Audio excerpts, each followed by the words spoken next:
Good evening, everyone. Firstly, I would like to thank Dr. Muralidhar for inviting me here. It's always a pleasure coming to Bangalore, and it's become one of the most visited places for me apart from my hometown. So the topic given to me is patient-prosthesis mismatch. So whenever we are assessing a patient with high gradients across prosthetic valves, it's a bit of a complex problem. So there's a lot of differential diagnoses which are actually going into our head. The first thing would be a patient-prosthesis mismatch, which is basically when a surgeon has instilled small prosthesis in a patient which is a bit too large, and this prosthesis is not able to maintain the cardiac output of the patient. The second is prosthetic dysfunction, which is basically something which is internal problem with the prosthesis as such. Prosthesis having thrombosis or endocarditis, or there is a bit of a pannus or calcification formation. And the third is a centrally localized high velocity jet in a bileaflet valve, so that the Doppler that you're actually measuring the velocities with is through this central thing, and with the result you're measuring a high velocity through it. What we are interested is in patient-prosthesis mismatch, and this generally occurs when you've instilled a prosthesis in a patient whose effective orifice area is basically too small in relation to the patient's body size, and it's too small to actually maintain the cardiac output requirements of the patient. This is similar to a case scenario in which actually you instill a mouse's basically valve, which is around 1.1 millimeters square inside an elephant's aorta. And what you get is a gradient of around 11 million millimeters of mercury. What's the basic criteria for defining patient-prosthesis mismatch in aortic valve prosthesis? Basically, it is defined as a condition in which you've got a normal functioning valve with a normal effective orifice area, but when you index it with the patient's BMI, the index effective orifice area is quite less. So you have a valve which basically the structure and motion is perfectly normal, but the index orifice area is quite less, and the patient-prosthesis mismatch is defined when this is lesser than 0.85. It is categorized as moderate when it is 0.85 to 0.65 centimeters square per meter square, and it is categorized as severe patient-prosthesis mismatch when it is less than 0.65 centimeters square per meter square. Lancelotti, in one of its studies, also gave one more definitions for categorizing patients whose BMI was more than 30, and he said that this criteria should be less than 0.55 in these patients, so that you take care of that excess body fat there. Why is it important? We all basically come across these patients in our setup, and we know that this is definitely a problem. And this was a study which was done by Blaise et al. And published in Circulation, and they categorized patients according to the various prosthetic mismatch patients into moderate and severe, and they found that the mortality risk actually increased in severe patients having severe patient-prosthesis mismatch.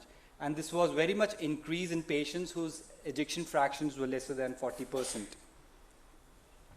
Also, a study which was done by Pibro and published in Heart Journal, he said that, again, he divided patients into mild, moderate, and severe, and found that the freedom from cardiac events was significantly higher, freedom was significantly lower in patients who had severe prosthetic mismatch. Another study which was done by Jamieson, again, she said that patients who had severe prosthetic mismatch, the freedom from overall mortality was quite less in these patients. So this was one of the guidelines which came up in 2009, and this was basically guidelines for assessing patients with prosthetic heart valves. It was in 2009, and I think one should have another guidelines coming soon lately. And this was an algorithm which was published in those guidelines, and they try to differentiate patient-prosthesis mismatch from prosthesis stenosis. And in this algorithm, they used basically Doppler parameters. They used DVI, and they said that patients whose DVI or dimensional velocity index was lesser than 0.25, these patients went towards prosthesis stenosis. And patients whose DVI was 0.25 to 2.29 was towards prosthesis mismatch. And further, they also used the acceleration time. And again, they said that patients whose acceleration time was more than 100, again, the patient had prosthesis dysfunction or prosthesis stenosis. Whereas those which were lesser than 100, the patient was diagnosed or was more towards prosthesis mismatch. Further on, they also took into account indexed orifice area and diagnosed this problem. So, but after this study in 2009, there have been other studies which have used other criteria as well. This was one of the landmark studies by Zachary, in which they actually tried to find out the performances of various Doppler parameters as far as controls, mismatch, and stenotic patients were concerned. And they found that peak gradients and DVI were not able to actually, there was a lot of overlap between these patients, but when they took effective orifice area as their main performance, they found that this thing was able to categorize stenotic and mismatched patients nicely. So it was able to differentiate them nicely. Further on, an extension of this study, they also took into account various other parameters like the acceleration time and ejection time. And they took these parameters because they were independent of the Doppler angle. But the only problem with these parameters were that they were affected by the chronotropy of the heart rate. And so they actually negated that by taking out this ratio, which was acceleration to ejection time ratio. And they found out that when they put this into control and mismatch, and was able to differentiate mismatched patients from stenotic patients the best. And but there was, of course, there has to be overlap between controls and mismatch, because in a mismatch, the prosthetic valve is basically functioning normally. It's just that it's not good for the patient as such. This is another study which was done by Motori. It was basically a fluoroscopic study, and again, in this study, they tried to find out the performance of various other indicators. And again, you can see in the patients who had stenosis, the patients with the red triangles, there's a lot of overlapping happening. And when they took into account the DA basically is the difference of effective orifice area between the predicted and the measured effective orifice area, and that difference was more. It goes towards prosthetic dysfunctional stenosis, and it was able to differentiate these cases better. But apart from the echo indicators I mentioned previously, one should also evaluate the morphology and mobility of the prosthetic valve. And because this is one of the main indicators. If the prosthetic leaflets are not functioning, or you see any abnormality, again it goes towards stenotic dysfunction prosthesis. And if it is moving nicely, like in these cases, then the diagnosis would be more of patient prosthesis mismatch. So ultimately, there was this recommendation which was given by Lancelotti in 2017, and it was a recommendation for imaging assessment of prosthetic heart valves. It was endorsed by other societies as well. Though it was an imaging assessment, but 80% of the imaging was echo-oriented, and it's a wonderful study. And they then tabulated all the indicators for differentiating patient prosthesis mismatch with stenosis. And they also put in some certain new criteria, which I'm going to just explain. So one is the difference between the measured and the predicted EOAs. And if this difference is increased, that means that your heart valve's effective orifice area is decreasing. And if this difference is more than 0.60, your diagnosis would be more towards stenosis. And if it is less, then it is more towards patient-process mismatch. The second criteria is again the ratio. Again, like I said, if the ratio is more towards 0.37, it goes towards dysfunction and stenosis. And if it is lesser than this, then the diagnosis would be patient-process mismatch.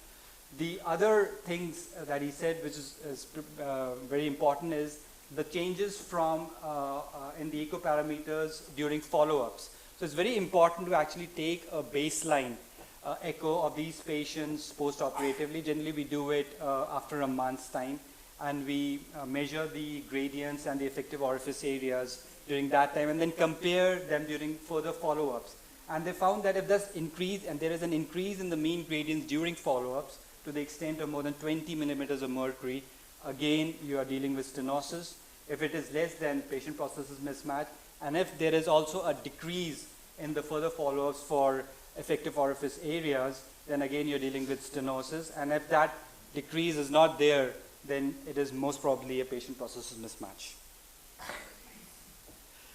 So basically, when you are actually doing an echo on these patients, there are certain alerting criteria which should make you examine them further.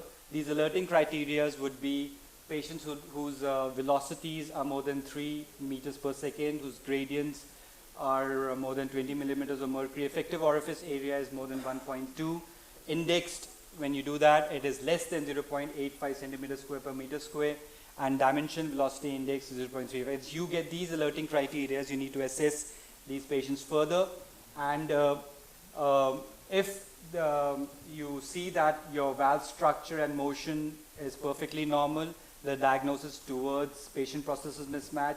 If it is behaving abnormally, you go towards a prosthetic valve stenosis. If the effective orifice area of that particular valve is within normal range, it is towards patient-process mismatch. If it is below normal, stenosis.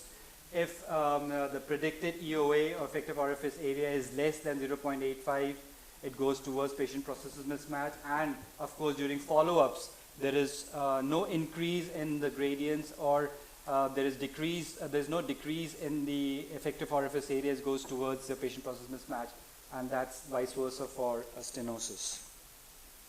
So when you're actually assessing these patients, there are certain steps which I follow. If you have a patient with a high gradient after aortic valve replacement, the step one would be to find out the predicted index orifice area. How do you do that? You just take the reference values of that particular valve, and they are generally available, and you divide it with the BMI of that patient, and what if you get index orifice area of less than 0.85, so you don't need an echo parameter for this, you just need a normal calculation. If this index effective orifice area is less than 0.85, you are towards patient-process mismatch. But you can have other issues also. The same patient can have a dysfunction as well, so you need to see for leaflet motion and mobilities. You have to see for dimensional velocity index. You also have to see for the difference between the measured and the reference EOAs. If it is more than 0.35, you are going towards dysfunction or prosthesis stenosis. And if your gradients are constantly decreasing, increasing for further follow-ups, and your EOAs are decreasing in further follow-ups, again your diagnosis would be towards stenosis, and you do this through T and fluoroscopy. Lastly, if this is not the case, then you can consider maybe it's a high flow state, or there would be some subvalvular obstruction, or there could be a technical error, or you're actually localizing a high gradient in a bileaflet valve. Coming down to the cases, this was basically a 70-year-old female with a BSA of 1.95 meters square, We put in an ATS valve 19 number 1 year back. The patient actually came with NYHA grade 3 symptoms. His ejection fraction was 40% with slight high PA pressures. When we measured the gradients was mean around 40. The effective orifice area was 1.14, which is basically normal, generally normal for this valve. The dimensional velocity index was not also to that high as expected for a stenosis. And your ratio of acceleration time to ejection time was also around 0.36, which is also not higher, but not to that extent. So the question was whether this high gradient patient actually has a valve processes dysfunction, or whether it has the patient has a mismatch, or whether there's just a localized central jet that we are measuring. So the step one would be to actually predict what the indexed orifice area would be. You don't need any echo measurements for that. You just take the reference values and you find out. So the reference value as given in this table is around 1.2 centimeters square. And when you divide it with the BSA of this patient, you get 0.61 centimeters square. So you already know that this patient during the operation was instilled a valve which was not good for the BSA of this patient. So this patient generally has a bit of inclination of having PPM. But this patient also can have certain intrinsic issues. So we need to assess that as well. So a reference of 1.2 was there, predicted was 0.61. What we measured was around 1.14, not quite different from the reference value. And the measured EOA was 0.58%. So definitely this patient is a classic case of patient-process mismatch.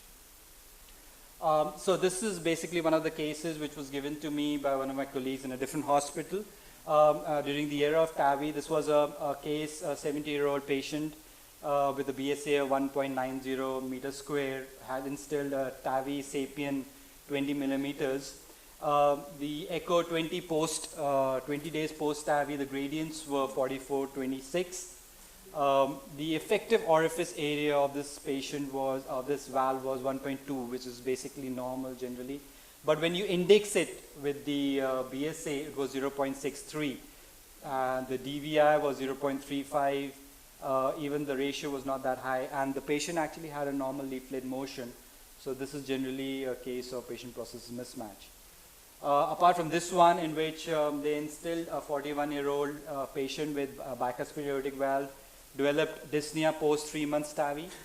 The gradients just went off the roof. 3 months post TAVI, there was 117 by 76. EOA was 0.6 and DVI was 0.18. Even the ratio was quite high. So this patient actually developed, you can see from this video, the patient actually had a bit of thrombosis with very high gradients. I think I have some more time. I can go with this as well. So this is a 62-year-old woman with BSA of 1.3 with a history of Barlow's disease, and an MVR was done 1 year back with an Onyx 25. INR was within targets, asymptomatic. The echocardiographer did a TTE on him, and the patient's gradients were a bit high, so this actually came to us. The DVI of this patient was 2.4, which for a mitral valve is a bit on the higher side. The measured effective orifice area was 1.1. So for evaluation of a mitral prosthesis, the Doppler parameters should be around more than 2.2 to indicate dysfunction. Yeah, you can also calculate the effective orifice area by the continuity equation.